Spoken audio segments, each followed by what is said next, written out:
YoloV11. So while I was reading this paper, I got this thought. You know how some hotels really go the extra mile to try to make your stay at their hotel an incredible experience? Silky sheets, a chocolate on the pillow, a nice restaurant, incredible views, the works. Well, I felt like this paper went the extra mile to make this a positive reading experience by first including a chart of historical data on all the previous YOLO models, which I'm sure anyone that hasn't been around from the beginning really appreciates. They included current events. Apparently, YOLO had a conference in 2024 hosted by Ultralytics that you could join digitally for free. And this YOLO ensured they focused on including all tasks, including object detection, instant segmentation, image classification, pose estimation, oriented object detection, and object tracking. And I hadn't even gotten to their algorithm yet.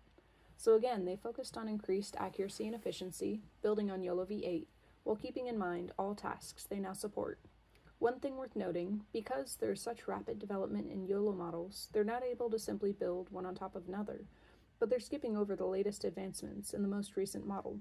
But if they went back, another model might come out before they can publish. One key advancement in YoloV11 is the C3K2 block, which replaces the former C2F block in many cases, and is a more computationally efficient version of the CSP bottleneck. It uses two smaller convolutions instead of one large one, and it uses a faster, smaller kernel size. Depending on what input parameters are given, the C3K2 can use the standard bottleneck structure, or it can extract deeper, more complex features with the C3 module. It also allows flexibility by allowing customizable kernel sizes.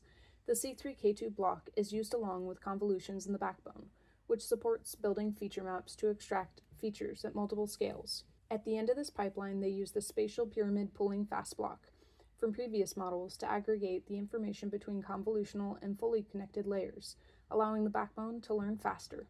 After the SPPF block, they introduce a new block, the C2PSA, or cross-stage partial with spatial attention.